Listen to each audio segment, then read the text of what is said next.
রক্ত দিয়েছে, রিয়াজ রক্ত দিয়েছে, শহীদ হয়েছে, সাইদ রক্ত দিয়েছে, শহীদ হয়েছে।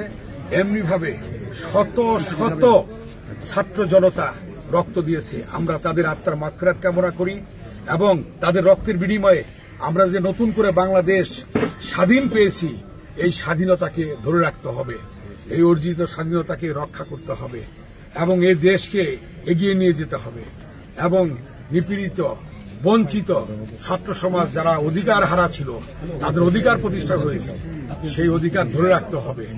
আমরা ইতিমধ্যেই নামকরণ করেছি ঘাটার চত্বর, শহীদ রিয়াজ চত্বর এবং তার নামে স্কুলে একটি ভবন হবে আগামীতে। সরকারিভাবে আমরা এগুলি যাতে করতে পারি, আল্লাহ তাআলা যাতে আমাদের করার তৌফিক দেয়, আপনারা দোয়া করবেন। আমরা তারা আত্মার মাগফিরাত কামনা করি এবং সকল শহীদের ছাত্র জনতার আত্মার মাগফিরাত কামনা করি এবং রিয়াজের আত্মার মাগফিরাত কামনা করি এবং তার সুখ সন্তপ্ত পরিবারের প্রতি আমরা সমবেদনা জানাই।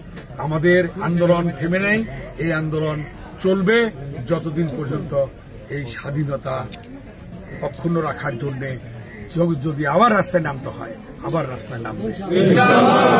ছাত্র জনতা যে তাদের যে কমিটমেন্ট, সেই কমিটমেন্ট অনুযায়ী তারা কাজ করছে, ইনশাল্লাহ তারা করবে। তারা আজকে মানুষের ভাগ্যকে আজকে সুন্দরভাবে প্রতিষ্ঠিত করার জন্য কাজ করছে।